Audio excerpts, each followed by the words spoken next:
आधुनिक भारत के इतिहास की इस सीरीज में आपका स्वागत है।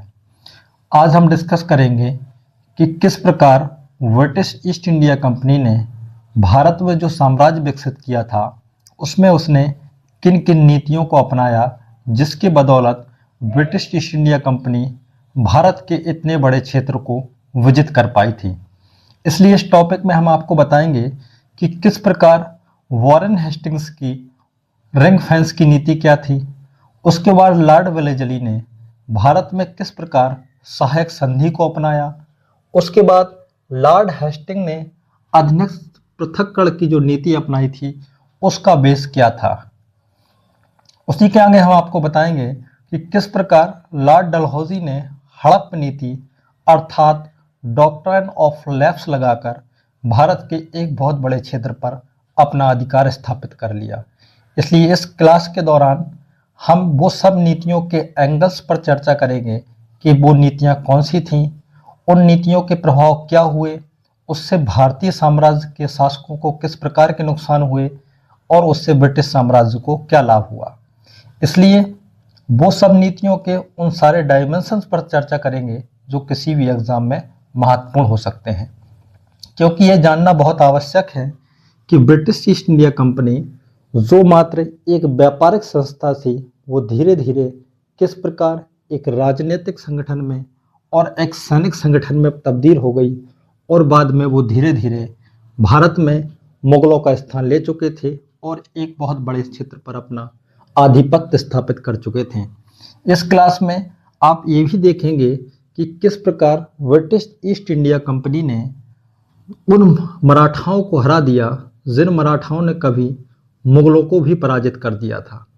अगर हम मुगल बनाम मराठाओं को देखते हैं तो जिन मराठाओं का अभ्युदय शिवाजी के काल में हुआ था और उसकी अभिव्यक्ति बाद में पेशवाओं के काल में भी रही और पेशवाओं ने उत्तर भारत के कई क्षेत्रों को जीतने के साथ साथ यहाँ तक कि पंजाब के क्षेत्र में भी अपने अधिकार को जमा लिया। वहीं दक्कन की अगर बात करें तो मराठाओं के द्वारा दक्कन में भी हैदराबाद के चाहे वो निज़ाम हो चाहे मैसूर के हैदर अली या टीपू सुल्तान हो, मराठाओं ने पूरी राजनीति को प्रभावित किया था।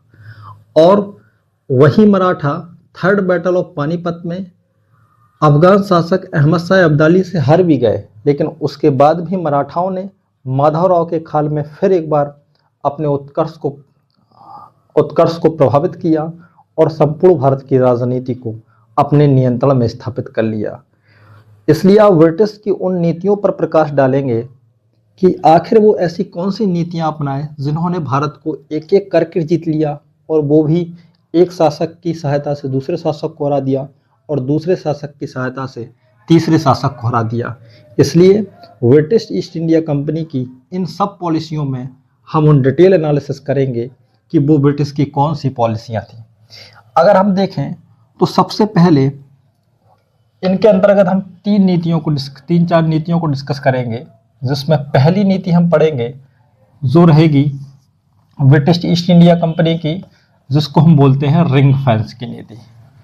इसलिए सबसे पहली नीति हम पढ़ेंगे रिंग फेंस की नीति। रिंग फेंस की नीति रिंग फेंस की नीति भारत में किसके द्वारा लाई गई? तो रिंग फेंस की नीति भारत में वॉरेन हेस्टिंग्स के द्वारा लाई गई।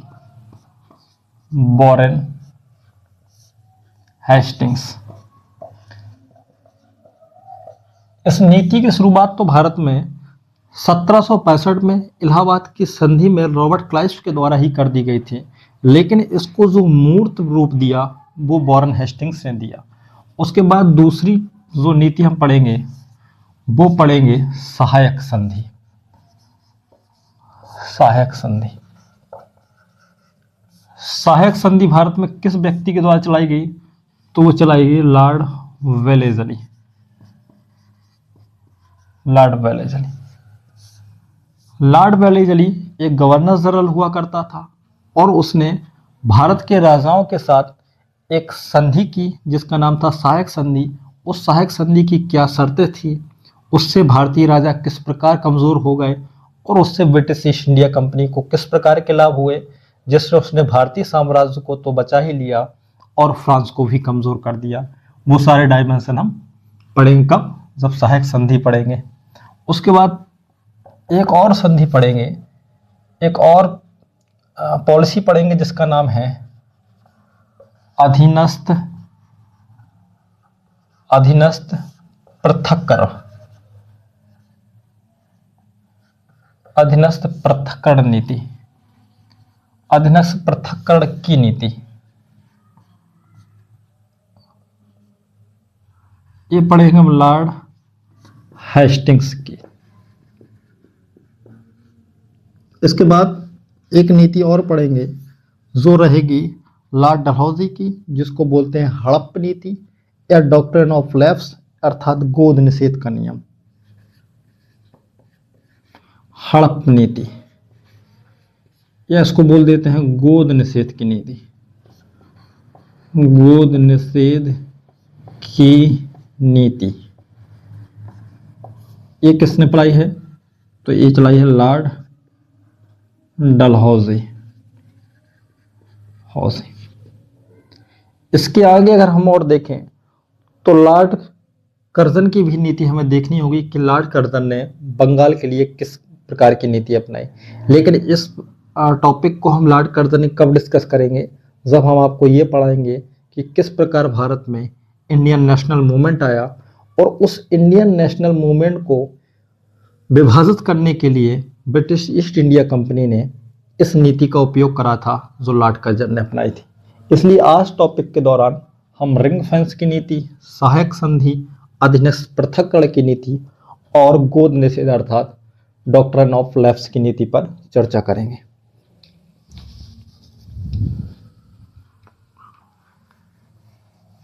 तो सबसे पहला टॉपिक हमारा रिंग फेंस की नीति।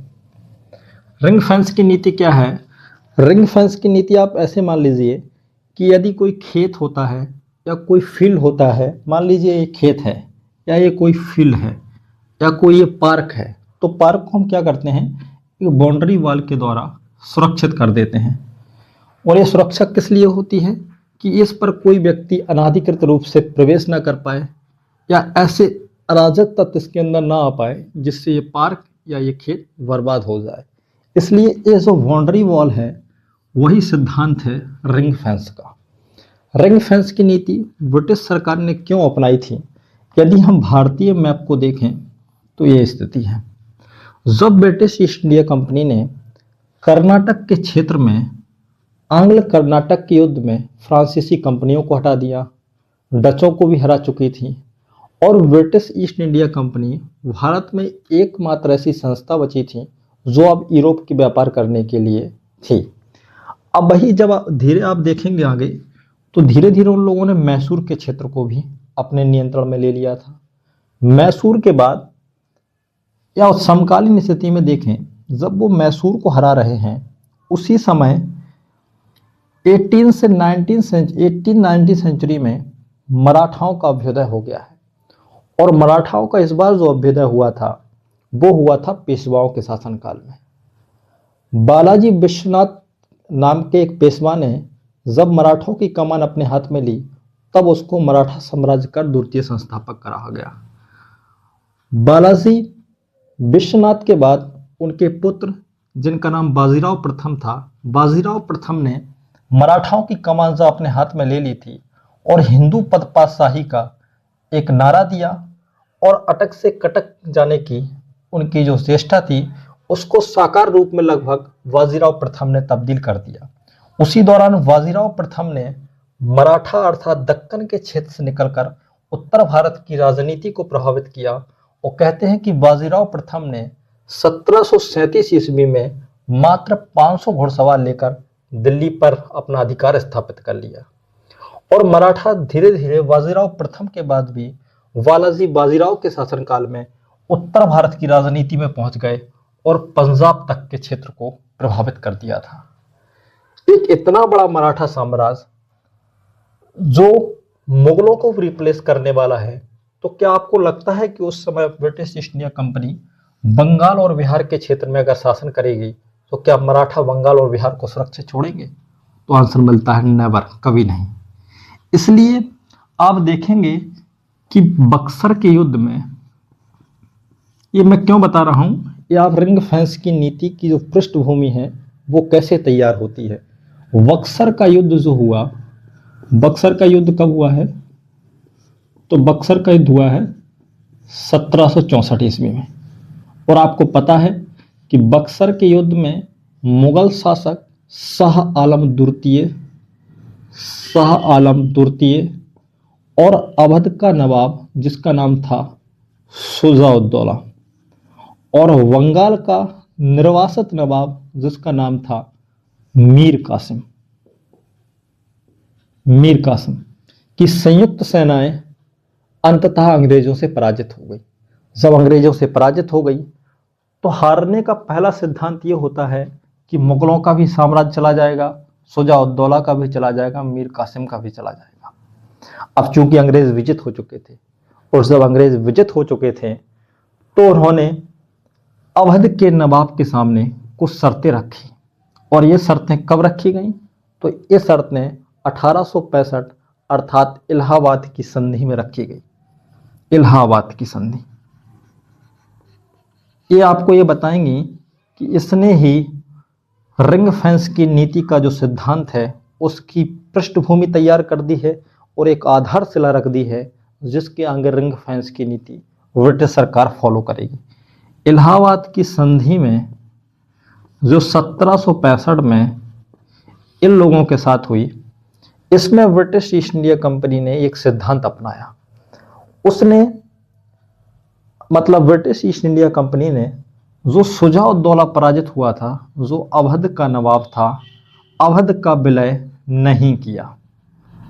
अवध का विलय ब्रिटिश ईस्ट इंडिया कंपनी में नहीं किया, बल्कि उसके मात्र 2 क्षेत्र इलाहाबाद और कड़ा लेकर मुगल शासक को दे दिए और अवध के नवाब के सामने कुछ शर्तें रख दी। अवध के सामने जो शर्तें रखी गई वही शर्तें एक्चुअली में रिंग फेंस की नीति की पृष्ठभूमि को तैयार कर रही थी। और वो शर्तें क्या थी, उन्होंने शाह आलम से कहा, शुजा-उद-दौला से कहा कि हम अवध के क्षेत्र का विलय ब्रिटिश सरकार में नहीं करेंगे। क्यों?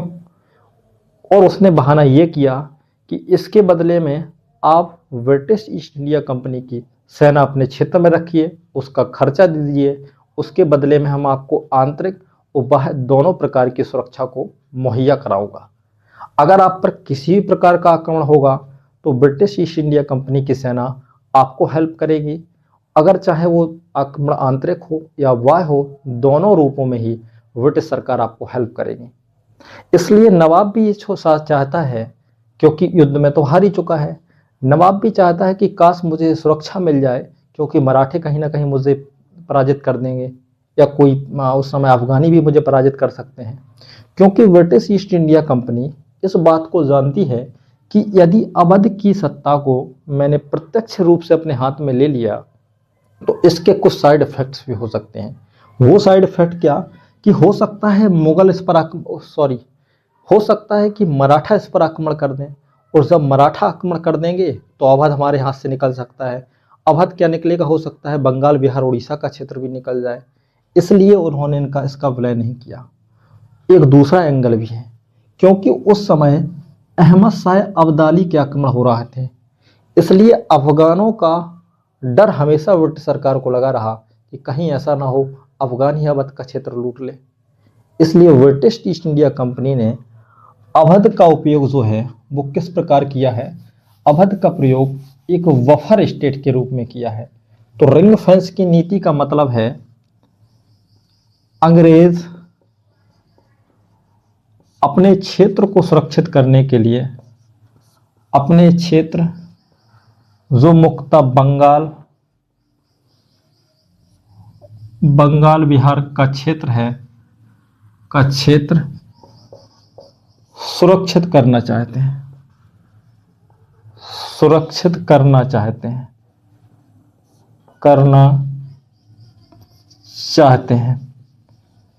और जब वो अपना क्षेत्र सुरक्षित करना चाहते हैं तो रिंग फेंस की नीति के अनुसार उन लोगों ने अवध का उपयोग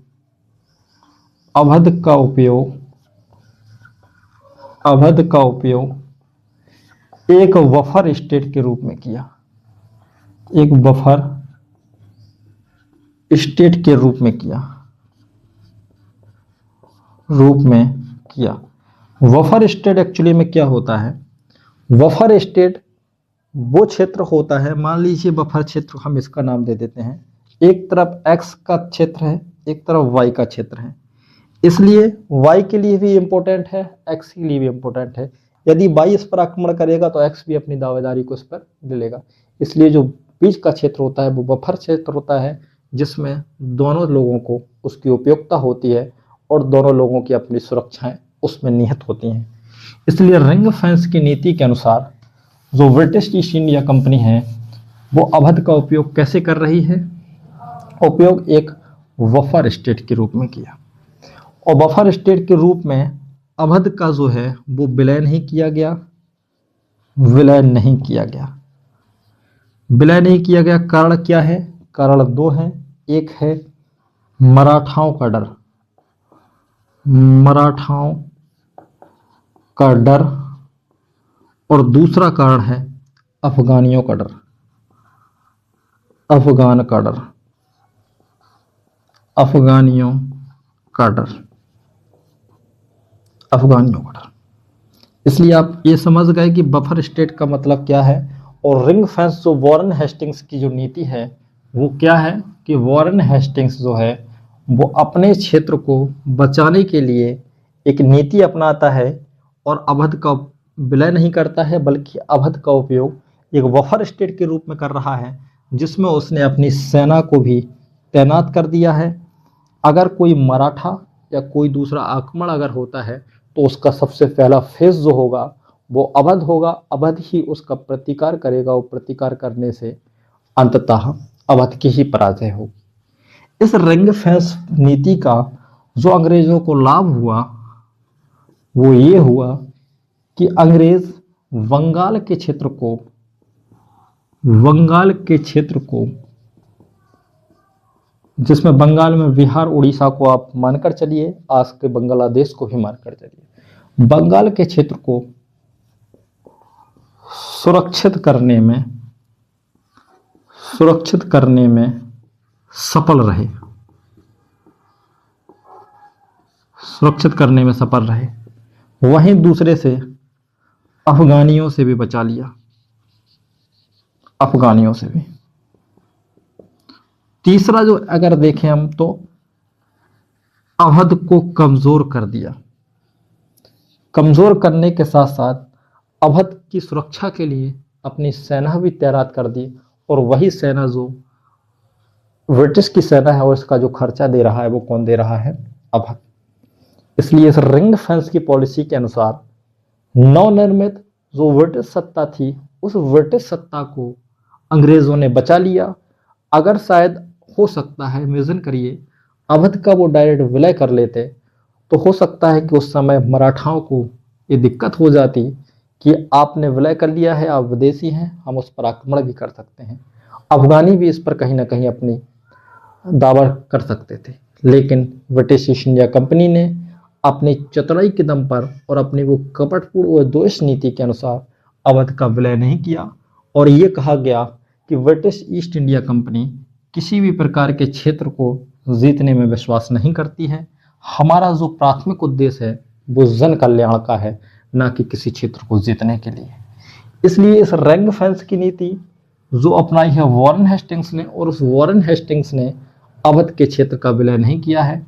इसी प्रकार ब्रिटिश ईस्ट इंडिया कंपनी ने कई क्षेत्रों को तत्कालीन स्थिति में यही स्थिति की, चाहे वो हैदराबाद के निज़ाम हो, हैदराबाद के निज़ामों के साथ भी मैसूर को लेकर, और मैसूर को लेकर मराठाओं के साथ यही स्थिति रिंग फेंस की नीति के अनुसार वॉरेन हेस्टिंग्स करता रहा। इसके बाद आप इसी टॉपिक में देखेंगे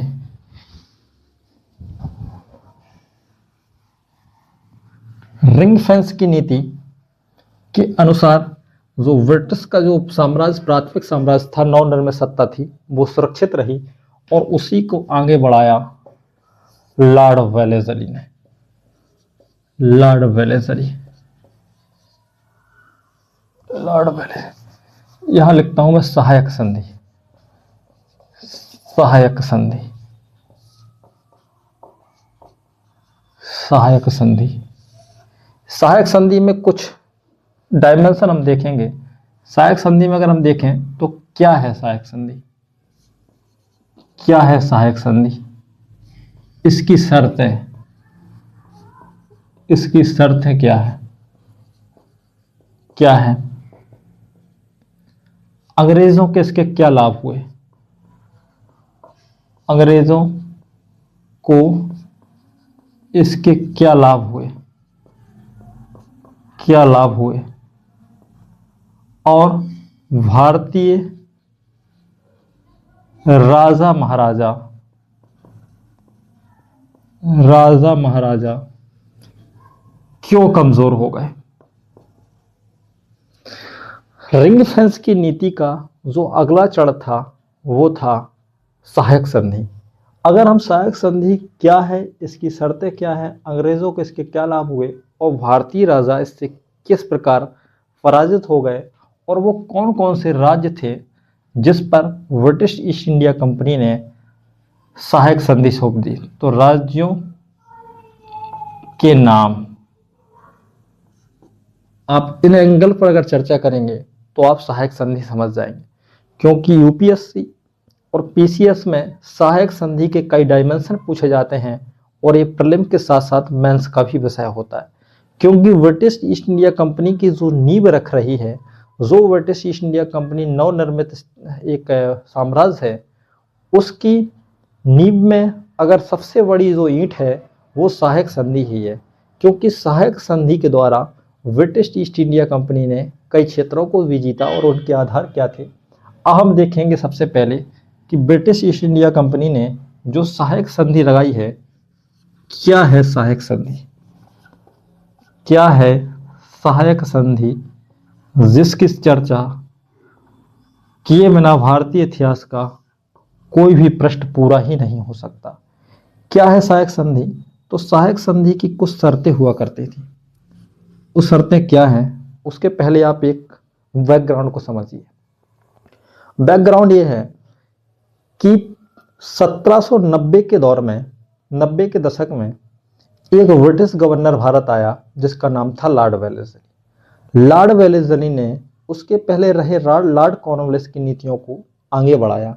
जब वेलेस्ली भारत आया तो उस समय अंतर्राष्ट्रीय पॉलिटिक्स को देखेंगे आप, तो उस समय फ्रांस और इंग्लैंड एक दूसरे के प्रतिद्वंदी हैं, और फ्रांस में नेपोलियन बोनापार्टो नाम का एक व्यक्ति है जो एक बड़े साम्राज्य की ओर बढ़ रहा है। और जब बड़े साम्राज्य की ओर बढ़ रहा है तो उस समय ये चर्चा भी है कि नेपोलियन बोनापार्टो ने अपनी संधि रसिया से भी कर ली है और उसने क्या बोलते हैं टीपू सुल्तान से भी कर लिया है।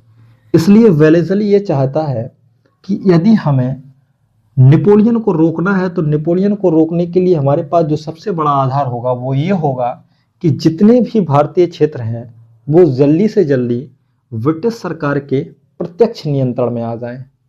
प्रत्यक्ष नियंत्रण के साथ साथ हमारी एक बड़ी सेना जिसका खर्ची ब्रिटिश ईस्ट इंडिया सरकार देती है, उस खर्चा को भारतीय शासक देने लगे और अपने यहाँ नियुक्त कर लें, जिससे ब्रिटिश सरकार को लाभ हो जाए। क्योंकि सहायक संधि की जो शर्तें वर्तमान में हैं, इसके पहले सहायक संधि का उपयोग भारत में जो किया था वो एक फ्रांसीसी गवर्नर हुआ करता था। एक फ्रांसीसी गवर्नर था जिसका नाम था डुप्ले। डुप्ले ने ही इसका उपयोग सबसे पहले किया था और हैदराबाद में अपने गवर्नर जिसका नाम वूसी था, वूसी के नेतृत्व में हैदराबाद में एक सलावत जंग नाम का एक नवाब हुआ करता था, उसकी सुरक्षा में फ्रांसीसी सेना तैनात की थी। और फ्रांसीसी सेना जब तैनात की थी और उसकी सारी शर्तें जो थी वो सहायक संधि की थी, इसलिए डुप्ले ने जो आरंभ किया था उसको वास्तविक जो कार्यान्वित का रूप दिया वो दिया लॉर्ड वेलेस्ली ने। तो सहायक संधि की शुरुआत कौन कर रहा है भारत में, तो कर रहा है Lord Wellesley. Lord Wellesley, Lord Wellesley. और लॉर्ड वेलेस्ली क्यों कर रहा है, तो अगर क्यों का हम आंसर देखेंगे तो क्यों का मतलब है कि वो ब्रिटिश साम्राज्य को भारत में सुरक्षित करना चाहता है। भारत में सुरक्षित करना चाहता है और भारत को फ्रांस के आक्रमण का भय है और भारतीय राजाओं को प्रत्यक्ष नियंत्रण में लाना चाहता है, प्रत्यक्ष नियंत्रण में। ये जो आर्ग्यूमेंट है ये ब्रिटिश सरकार के द्वारा दिए जाते हैं, ना कि ये सच्चाई है। लेकिन आप ये समझिए कि सहायक संधि का जो फेज है वो तो आना ही था, क्योंकि 1790 के दशक में हम पहुंच जाए 1802 तक। 1800 तक मराठा भी लगभग समाप्ति की स्थिति में थे। 1799 के आसपास में टीपू सुल्तान की मृत्यु हो जाने के बाद मैसूर का विलय भी ब्रिटिश सरकार ने कर लिया था। तो दक्षिण भारत को हम देखें तो जहां हैदराबाद के निजाम भी इनके नियंत्रण में आ चुके हैं, कर्नाटक का क्षेत्र पहले ही आ चुका था, और उसी तत्कालीन स्थिति में जो मैसूर का क्षेत्र भी जीत लिया, मराठा भी पराजित हो गए। जब ये शक्ति भारत की पराजित हो चुकी हैं और 1803 ईस्वी में वो दिल्ली पर भी लार्ड लाइक अधिकार कर लेगा, जब भारत की सभी शक्तियां पराजित हो चुकी हैं, तो क्या आपको लगता है कि ब्रिटिश सरकार कभी ऐसा जो चांस आएगा वो चांस को मिस करेगा? ये तो सब दिखावटी ही था कि फ्रांसीसी सेना कहीं कब्जा कर लेगी। ये जो सहायक संधि थी वो तो भारत में आनी ही थी, क्योंकि जब भारतीय शासक अंततः पराजित हो गए तो ब्रिटिश सरकार करेगी तो भी क्या करेगी, क्योंकि सहायक संधि इसके पहले वॉरेन हेस्टिंग्स भी ला सकता था, लेकिन वॉरेन हेस्टिंग्स के शासनकाल में सहायक संधि भारत का कोई शासक स्वीकार ही नहीं करेगा। क्यों नहीं करेगा? क्योंकि सहायक संधि उसी स्थिति में स्वीकार की जा सकती हैं जब वहाँ का जो शासक है वो बहुत कमज़ोर हो चुका हो। इसलिए सहायक संधि में शर्तें क्या हैं? शर्त है कि जो भी भारतीय शासक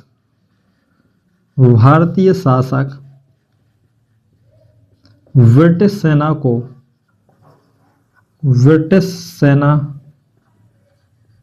को अपने क्षेत्र में रखेगा,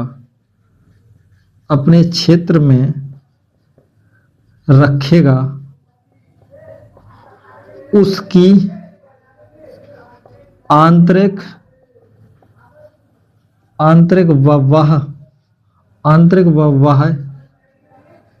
सुरक्षा ब्रिटिश सरकार करेगी। पहली शर्त है, अगर कोई भी भारतीय शासक सहायक संधि स्वीकार कर लेता है और वो ब्रिटिश सेना रखेगा और वही ब्रिटिश सेना उसके आंतरिक और बाह्य क्षेत्रों पर किसी भी प्रकार का आक्रमण होता है तो वो सुरक्षा करेगी।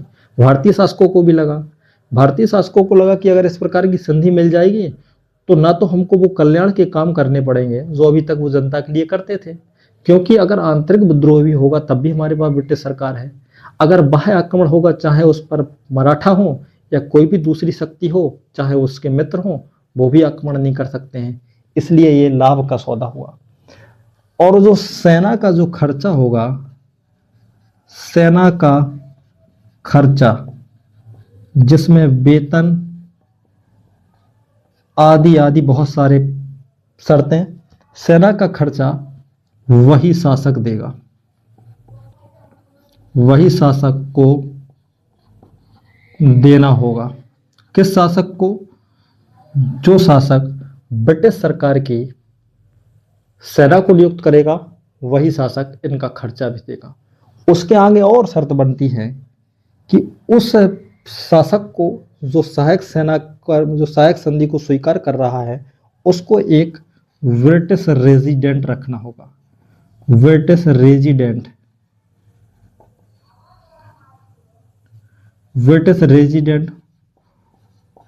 को अपने यहाँ रखना होगा। यह रेजिमेंट उस शासक के आंतरिक मामलों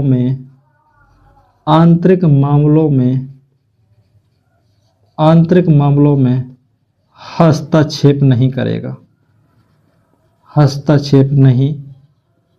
करेगा।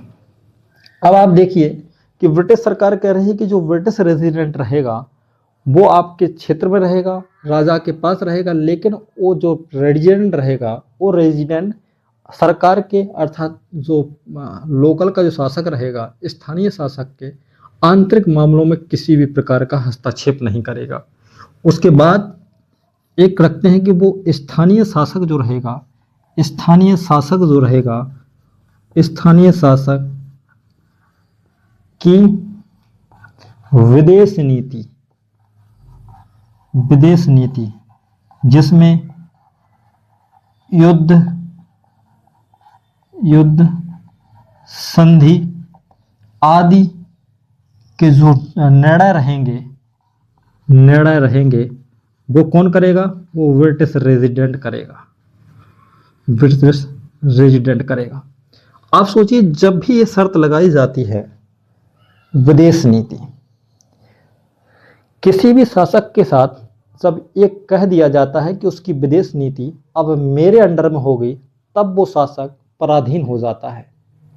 क्योंकि जब इंडियन कॉन्स्टिट्यूशन लागू हुआ, उस इंडियन कॉन्स्टिट्यूशन में भी प्रेम्बल में ये कहा गया कि हमारे निर्णय हम खुद लेंगे, लेकिन इस संधि में कहा गया कि जो विदेश नीति होगी उसका डिसीजन कौन करेगा? तो उसका डिसीजन करेगा ब्रिटिश रेजिडेंट।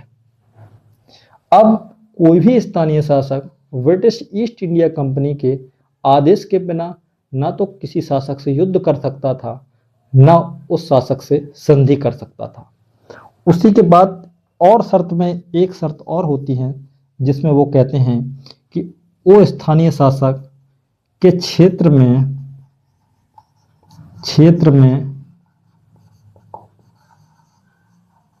किसी भी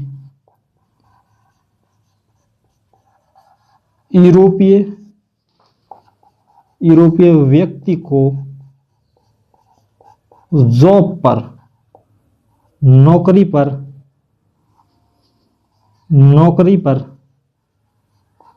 नहीं रखा जाएगा।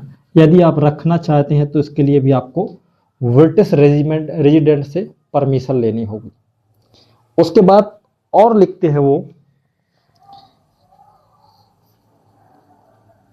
और उस शर्त के आगे जो प्रसार करते हैं वो ये कहते हैं कि अगर सेना के लिए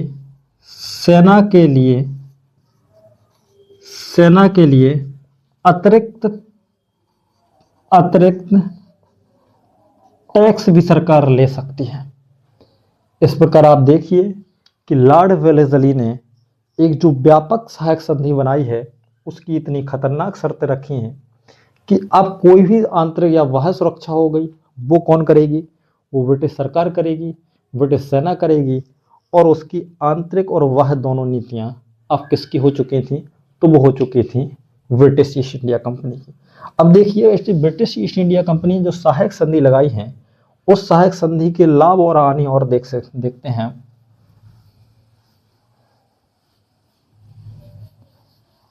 लाभ और हानि।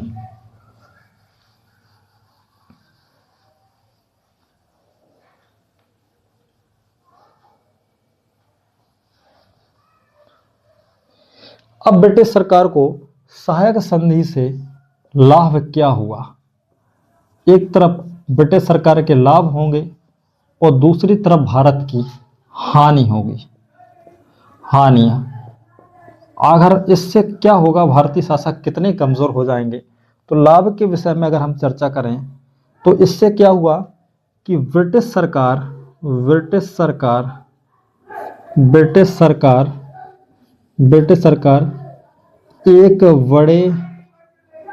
एक बड़ी सेना को रखने में सफल हो सके।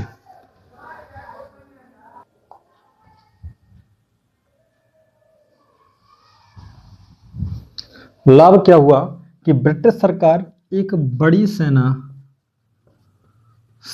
का गठन करने में सफल हो गई।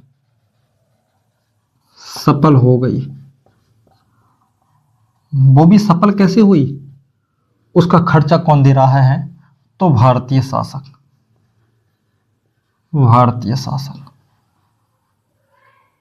ये इनको एक लाभ हो गया। भारतीय शासकों के बदौलत ही वो एक बड़ी ब्रिटिश सेना को गठित करने में सहायता मिली। उसके बाद अब अब अंग्रेजों की सेना अब अब अंग्रेजों की सेना निर्बाध रूप से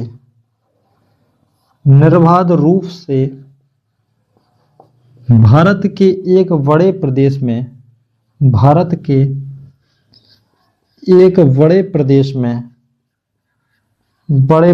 में आवागमन कर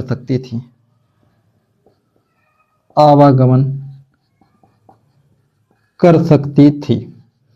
क्योंकि जब ब्रिटिश ईस्ट इंडिया कंपनी ने जो सहायक संधि लगाई, उस सहायक संधि के अनुसार हैदराबाद, मैसूर, मराठा, अवध आदि क्षेत्रों का जब विलय कर लिया गया, तो अब ये भी संधि थी कि भारत जो ब्रिटिश की सेना होगी वो निर्बाध रूप से कहीं भी जा सकती है। इसलिए अब इनके क्षेत्र में एक बड़ा भौगोलिक क्षेत्र आ चुका था। अब धीरे धीरे इसी को वो अंतर्राष्ट्रीय स्तर तक, यहाँ तक कि अफगान विजय भी करेंगे। उसके बाद एक और उनको लाभ हुआ, वो ये लाभ हुआ कि जब निर्बाध रूप से सेना जाने लगी और अब भारतीय शासकों के यहाँ जो नियुक्त किए गए थे रेजिडेंटों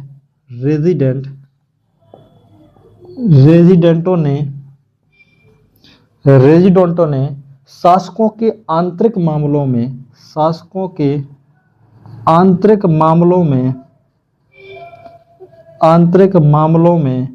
बढ़ चढ़कर हिस्सा लिया और भारतीय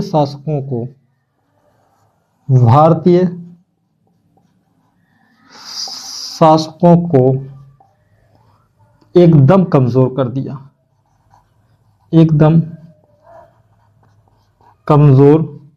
दिया। आप देख रहे होंगे कि जो ब्रिटिश रेजिडेंट थे उन्होंने आंतरिक मामलों में कई प्रकार का डिस्टर्ब किया और भारतीय शासकों को कमजोर कर दिया, और इसके द्वारा ही भारतीय शासकों को या भारतीय राजाओं महाराजाओं को एकदम अपने अधीनस्थ बना लिया। तो आप देखिए कि ब्रिटिश सरकार को और एक लाभ अंग्रेजों को और हुआ कि अंग्रेज फ्रांसीसियों के विस्तार को रोक पाए। फ्रांसीसियों के विस्तार से भी रोक सके और उन्होंने लगभग फ्रांस को बैकफुट पर ला दिया। इसलिए आप देखेंगे कि सहायक संधि से ब्रिटिश सरकार को जो लाभ हो रहे हैं वही लगभग भारतीय शासकों को हानि हो रही है। भारतीय शासकों को अगर हानि की बात की जाए तो यह भारतीय शासकों की हानि ही है कि ब्रिटिश सेना एक बड़े स्तर तक पहुंच गई। अब अंग्रेजों ने निर्बाध रूप से भारत में कहीं भी आवागमन कर लिया तो इससे भारतीय क्षेत्र प्रभावित हुआ। भारतीय शासक राजा महाराजा अब कमजोर होने लगे थे। वो राजा महाराजा कमजोर होने लगे थे जो अपनी प्रतिष्ठा के लिए बड़े बड़े युद्ध करते थे। अब वो शासक एकदम कमजोर हो चुके थे और वो एक मात्र नाम मात्र के शासक बचे हुए थे। अब जो वास्तविक सत्ता थी वो ब्रिटिश सरकार के हाथों में आ चुकी थी, अर्थात ब्रिटिश रेजिडेंट के हाथों में आ चुकी थी। इसलिए देखेंगे आप कि सहायक संधि के द्वारा किस प्रकार ब्रिटिश सरकार ने इनको कमजोर कर दिया है। इसलिए क्या है ये बात आप समझ गए, इसकी शर्तें क्या हैं वो भी समझ गए, इसके अंग्रेजों को क्या लाभ हुए वो भी आप समझ गए। भारतीय राजा महाराजा इससे क्यों कमजोर हो गए, क्योंकि जब ब्रिटिश रेजिडेंट नियुक्त हो गया अब वो उन्हीं के क्या बोलते हैं दरबार में बैठता है। वहां पर अगर कोई भी नियुक्ति करते हैं तो उसमें ब्रिटिश रेजिडेंट की परमिशन लेनी होगी आपको। यहाँ तक कि कुछ इतिहासकार लिखते हैं कि राजा की अब तो मात्र एक राजा बनावटी राजा बचा था।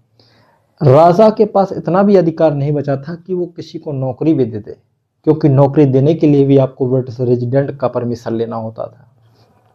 ब्रिटिश सरकार ने भारतीय राजाओं के साथ एकदम खुलकर खेला और उनका ऐसा मजाक उड़ाया कि अब वास्तविक शासक जो राजा जो था वो रेजिडेंट था, ना कि अब शासक बचा था। इसलिए आपने ये देख लिया। अब आप देखें कि इन शर्तों को ब्रिटिश रेजिडेंट ने या लॉर्ड वेलेस्ली ने किन किन राज्यों पर थोप दिया। वो राज्य कौन से थे? तो सहायक संधि को अपनाने वाले, सहायक संधि को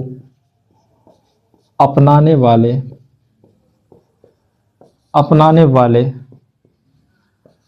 भारतीय भारतीय क्षेत्र। क्वेश्चन आता है कि सबसे पहले सहायक संधि किसने अपनाई? तो सबसे पहले जो सहायक संधि अपनाएगा वो अपनाएगा हैदराबाद। हैदराबाद की निज़ाम, हैदराबाद के निज़ाम ने सर्वप्रथम सहायक संधि को अपना लिया 1798 ईस्वी।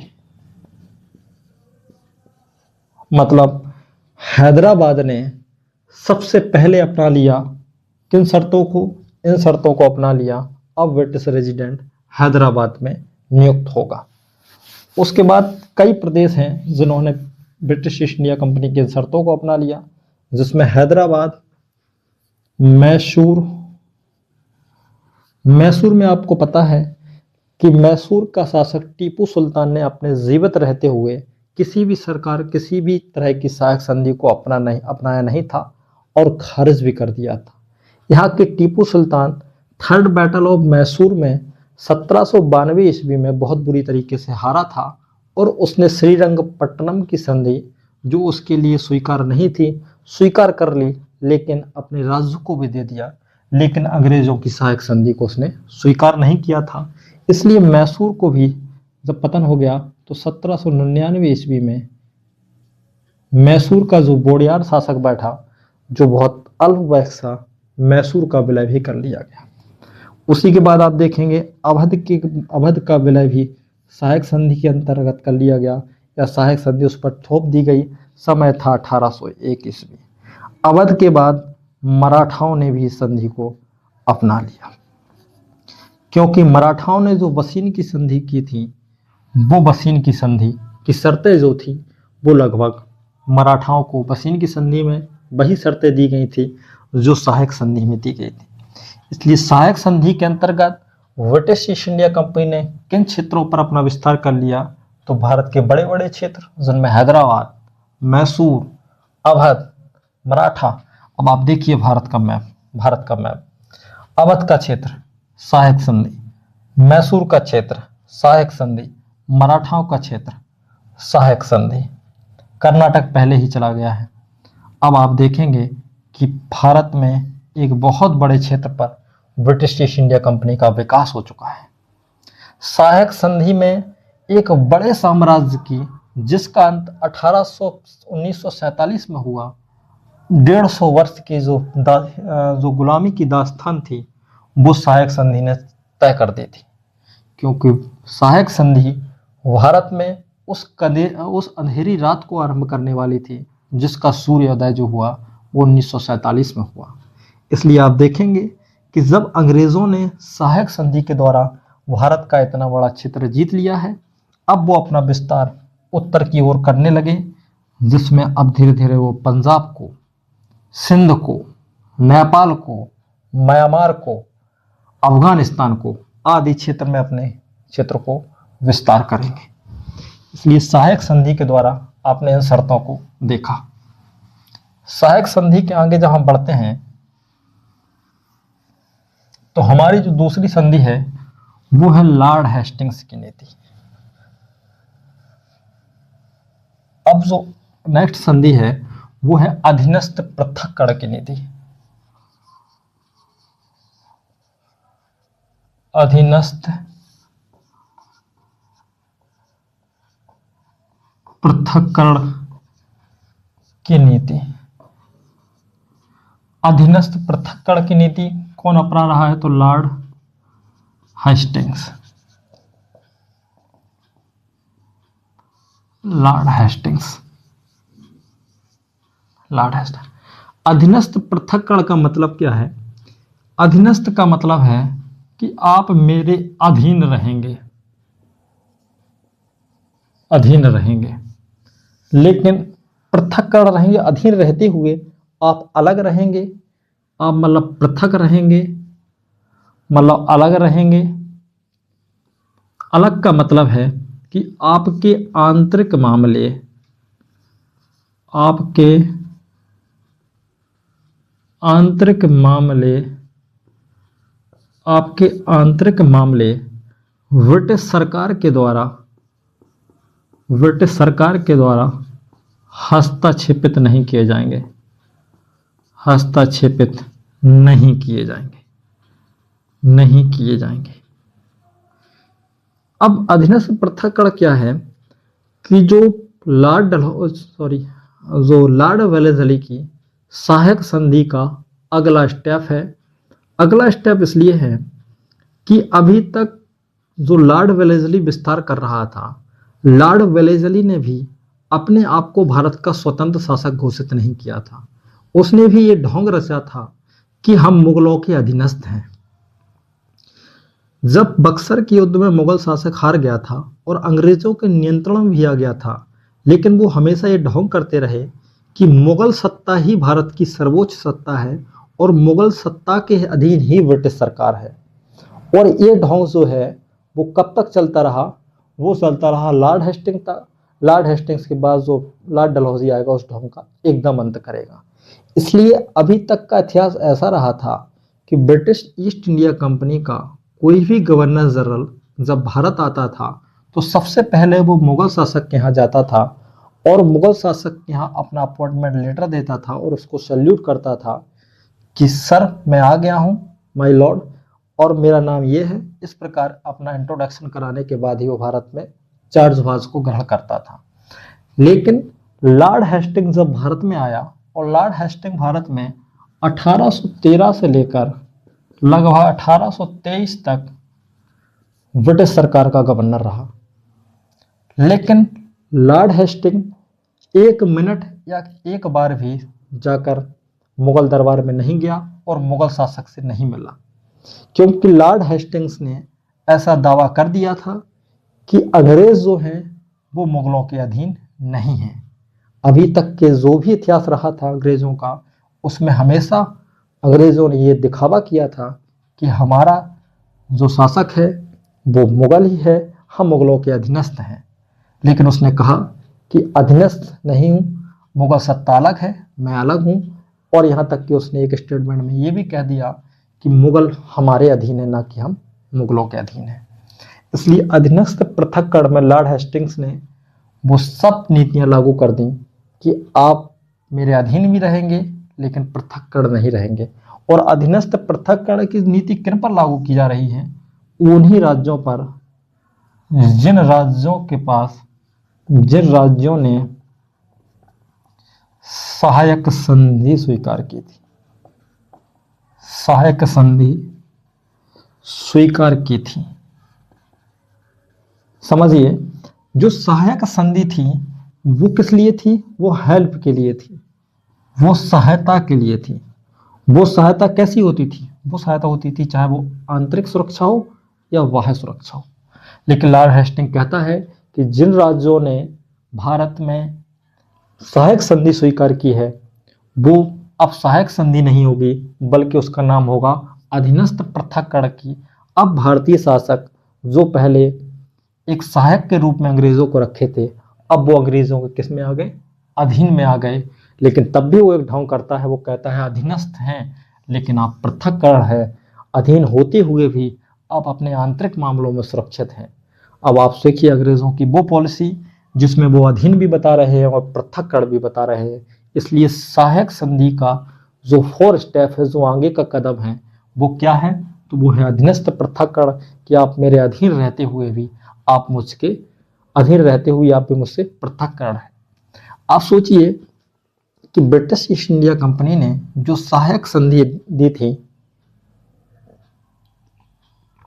उस सहायक संधि की शर्तें इतनी डेंजरस थी कि उन्होंने भारतीय राजाओं को खोखला कर दिया था। क्या अधीनस्थ पृथक्करण की जो नीति रहेगी उसमें भारतीय शासक बच पाएंगे? इसलिए अब जो भारतीय शासक थे वो, या भारतीय राजा जो थे, अब वो अंग्रेजों के अधीन कहलाना स्टार्ट हो गए थे। अंग्रेजों के अधीन कहलाने लगे। कौन? तो उत्तर मिलता है भारतीय राजा महाराजा। राजा महाराजा। देखिए आपकी जो सहायक संधि की शर्तें थी वो हेल्पिंग थी। अब उन्होंने अधीनस्थ बता दिया कि आप मेरे अधीन हैं और आप मुझसे पृथक्करण हैं। इसलिए अधीनस्थ पृथक्करण ने लॉर्ड हेस्टिंग्स ने इस प्रकार की नीति अपनाई। लॉर्ड हेस्टिंग्स एक आक्रामक व्यक्ति था। आक्रामक व्यक्ति होने के कारण लॉर्ड हेस्टिंग्स ने, आपने देखा होगा किस प्रकार उसने एक नेपाल से युद्ध कर लिया और नेपाल से सोगोली की संधि कर ली।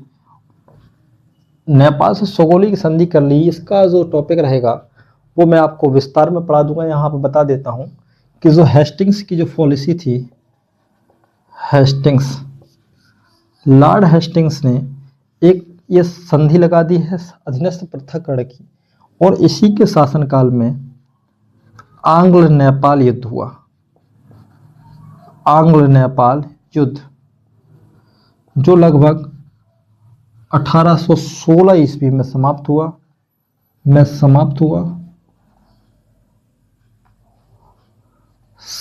हुआ और इसी के बाद ही नेपाल के साथ एक संधि हुई थी जिसका नाम था सोगोली की संधि। सोगोली की संधि, ये सोगोली की संधि 1816 ईस्वी में हुई। इसी संधि के बाद अब जो नेपाल था उसमें भी ब्रिटिश सरकार का एक रेजिडेंट नियुक्त कर दिया गया था। और इसमें जो महत्वपूर्ण टर्निंग पॉइंट आया वो ये आया था कि अब नेपाली गोरखा जो थे वो भारतीय सेना में भर्ती होने लगे। गोरखा जो जाति थी वो अपने आप में पराक्रमी जाति थी। और इस सोगोली की संधि के बाद लॉर्ड हेस्टिंग्स की बुद्धिमत्ता ने गोरखाओं को भारतीय सेना में भर्ती करना आरंभ कर दिया था। और जब भर्ती करना आरंभ कर दिया तो इसी नेपाल की जो सेना भर्ती की गई थी, इसी गोरखा रेजिमेंट ने अंग्रेजों का अंत तक साथ दिया और वो हमेशा अंग्रेजों के पक्ष में बने रहे। इसी गोरखा रेजिमेंट के द्वारा ही आपने पढ़ा होगा 1857 ईस्वी की जो क्रांति हुई थी, उस क्रांति को दबाने में, उस स्वतंत्रता संग्राम को दबाने में सबसे ज़्यादा अगर किसी ने हेल्प की थी तो वो गोरखा रेजिमेंट और सिख रेजिमेंट ही थी। उसमें हैदराबाद की भी सेनाएं थीं जिन्होंने विद्रोह नहीं किया था, लेकिन गोरखाओं ने एक हेल्प की थी। उसी के बाद आप देखेंगे इसी लॉर्ड हेस्टिंग्स ने ही मराठाओं का अंत करने का डिसीजन लिया था और 1818 ईस्वी में मराठाओं का भी अंत कर दिया था। 1818 ईस्वी में मराठाओं का भी अंत कर दिया था। इसलिए लॉर्ड हेस्टिंग्स की ये आक्रामक नीति जो अधीनस्थ पृथक्करण से आरंभ होती है, मराठाओं का अंत कर देती है, गोरखा रेजिमेंट को भर्ती करना आरंभ कर देती है। इस टॉपिक में आपने देखा कि किस प्रकार की अधीनस्थ पृथक्करण की नीतियां थी। अब हमारा जो अगला स्टेप होगा वो होगा भारत में लॉर्ड डलहौजी की नीतियां, जिसमें जो प्रमुख नीति है उस नीति का नाम है गोद निषेध की नीति। गोद निषेध की नीति, गोद निषेध की नीति, गोद निषेध की नीति, इसी को और भी आप बोल सकते हैं या हड़प नीति, हड़प की नीति, हड़प की नीति। ये क्या है? अभी पृष्ठभूमि में समझ चुके हैं कि सबसे पहले वॉरेन हेस्टिंग्स ने जो रिंग फेंस की नीति अपनाई थी, उसी रिंग फेंस की नीति का विस्तार सहायक संधि हुई, और सहायक संधि का जो आगे का स्टेप था वो था अधीनस्थ पृथक्करण का। अधीनस्थ पृथक्करण के बाद भारत में एक गवर्नर आया जिसका नाम था लॉर्ड डलहौजी। लॉर्ड डलहौजी जब भारत आया, उस समय तक भारतीय राजा लगभग निरर्थक हो चुके थे और उनके पास एकदम शक्ति खत्म हो चुकी थी। जब ये शक्ति खत्म हो गई तो आप देखेंगे, क्योंकि अधीनस्थ पृथक्करण के द्वारा ही भारतीय राजा महाराजा जो थे उनका लगभग अंत होना तय था, इसलिए लॉर्ड डलहौजी ने उसका एक स्टेप आगे लिया और इसने कहा कि अब बहादुर शाह जफर की मृत्यु हो जाने के बाद कोई भी मुगल शासक नहीं होगा और मुगल वंश का अंत कर दिया जाएगा। एक बहुत प्रसिद्ध इतिहासकार हुए हैं, उन्होंने कहा है कि लॉर्ड डलहौजी की जो नीति थी वो ये चाहता था कि भारत में किसी प्रकार के राजा महाराजा न रह जाए, या वो ऐसे राजा महाराजाओं में विश्वास नहीं करता था जो मात्र नाम मात्र के शासक हों। इसलिए लॉर्ड डलहौजी ने उसका एक स्टेप आगे लिया और उसने बता दिया गोद निषेध की नीति। अब गोद निषेध की नीति क्या है, जिसको हम कह देते हैं हड़प्पा की नीति थी, क्योंकि अधीनस्थ पृथक्करण और सहायक संधि के द्वारा जो क्षेत्र अभी तक अंग्रेजों को प्राप्त हुए थे, उन क्षेत्रों को डायरेक्ट तो ये विलय कर नहीं सकते थे। जब डायरेक्ट विलय नहीं कर सकते थे तो इनके पास भी किसी प्रकार का कोई उद्देश्य होगा या कोई ऐसा बहाना चाहिए था जिससे वो भारतीय राजाओं को अपने नियंत्रण में ले आए। तो उसने एक शर्त ये लगाई कि वो भारतीय शासक जो अभी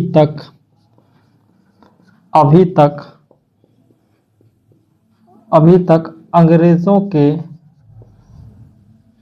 के अधीनस्थ थे,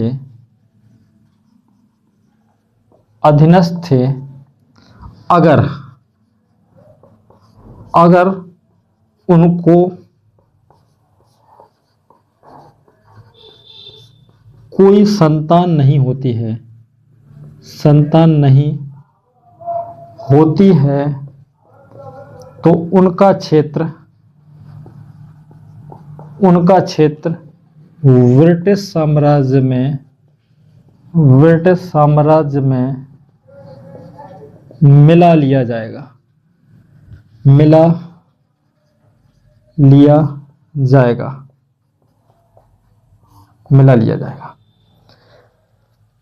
क्यों मिला लिया जाएगा? क्योंकि उनके पास कोई वैध संतान नहीं है और राजाओं को गोद लेने का अधिकार नहीं होगा।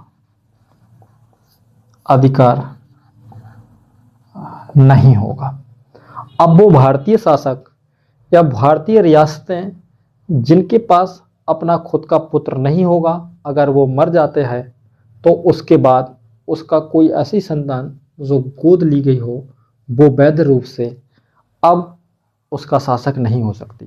अभी तक अगर हम देखें तो भारतीय इतिहास में गोद लेने की परंपरा बनी हुई थी। भारत में मुगल आए हों या उसके पहले दिल्ली सल्तनत रही हो, मुगलों ने कुछ चेंज किया था कि यदि कोई शासक किसी बच्चे को गोद लेना चाहता है और उसे अपना वारिस घोषित करना चाहता है तो उसको परमिशन मुगलों से लेना होता था, और सामान्यतः हर मामले में ऐसा होता था। कभी एक दो मामले ऐसे रहे जिसमें मुगलों ने मना किया हो और सामान्यतः वो परमिशन दे देते थे और वो वैध संतान वही नेक्स्ट शासक हुआ करते थे। लेकिन अंग्रेजों ने चेंज कर दिया कि गोद लेने का कोई अधिकार नहीं होगा, और जब नहीं होगा इसी आधार पर कुछ भारतीय शासकों का विलय उन्होंने कर लिया, जिनमें अगर आप देखेंगे सतारा और झांसी, सतारा, बाघाट, झांसी,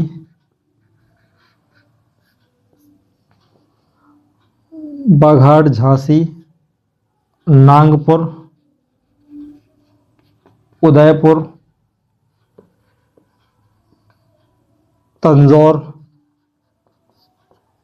तंजौर आदि।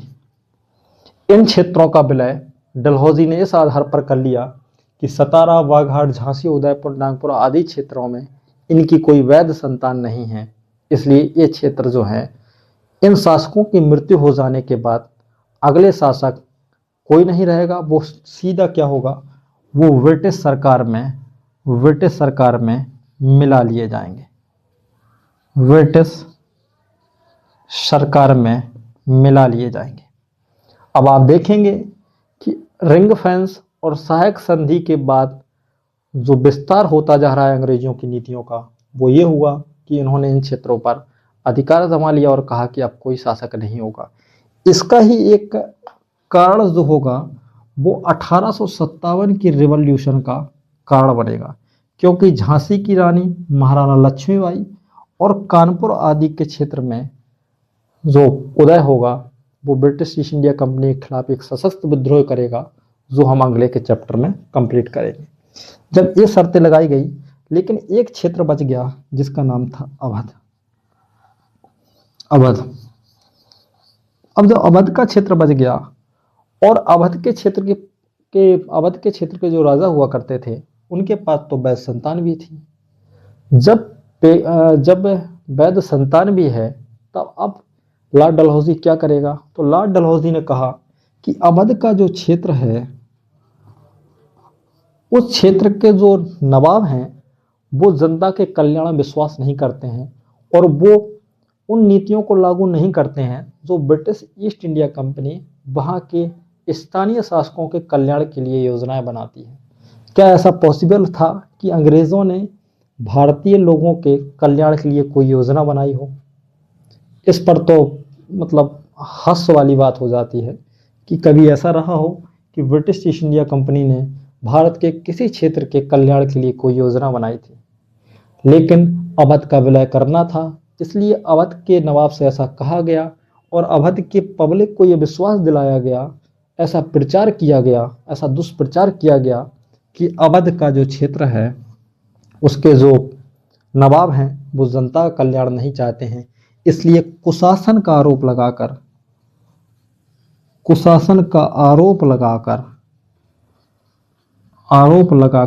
1856 ईस्वी में अवध का विलय भी कर लिया गया।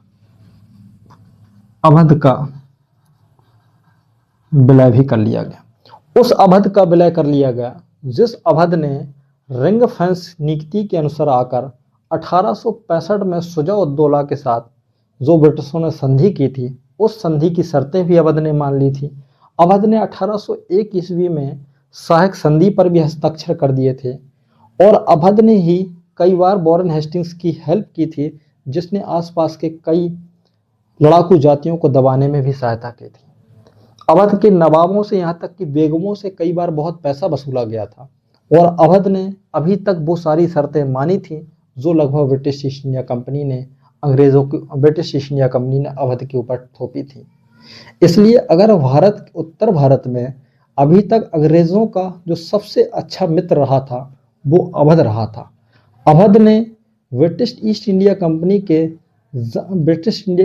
कंपनी के खिलाफ कभी भी कोई विद्रोह नहीं किया और न ब्रिटिश ईस्ट इंडिया कंपनी से बाहर आने की कोई चेष्टा की। तब भी अवध पर इस प्रकार के आरोप लगाए गए कि अवध का जो शासक है, जो नवाब है, वो जनता का कल्याण नहीं चाहता है। जब अवध का विलय कर लिया गया, यही 1857 की जो क्रांति होगी, लखनऊ के क्षेत्र से जो बेगम हजरत महल जब इनका नेतृत्व करेंगी, तो आपको ये पता लगेगा कि 1857 की क्रांति की जो पृष्ठभूमि है, जो बैकग्राउंड है, वो जो है हड़प नीति लॉर्ड डलहौजी की नीतियों के द्वारा तैयार हो रही थी, क्योंकि लॉर्ड डलहौजी ने वो सारे कार्य कर दिए थे जो अवध की जनता उनके खिलाफ होने वाली थी।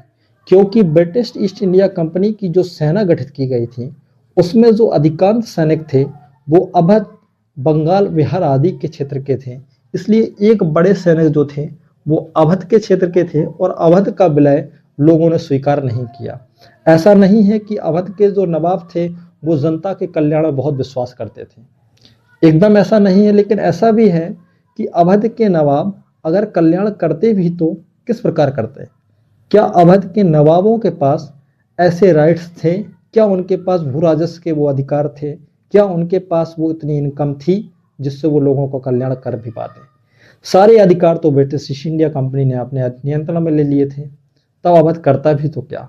लेकिन अवध के नवाब इसके पहले भी ऐसा नहीं रहा था कि बहुत कल्याणकारी शासन रहा हो जहां जनता बहुत खुश हो।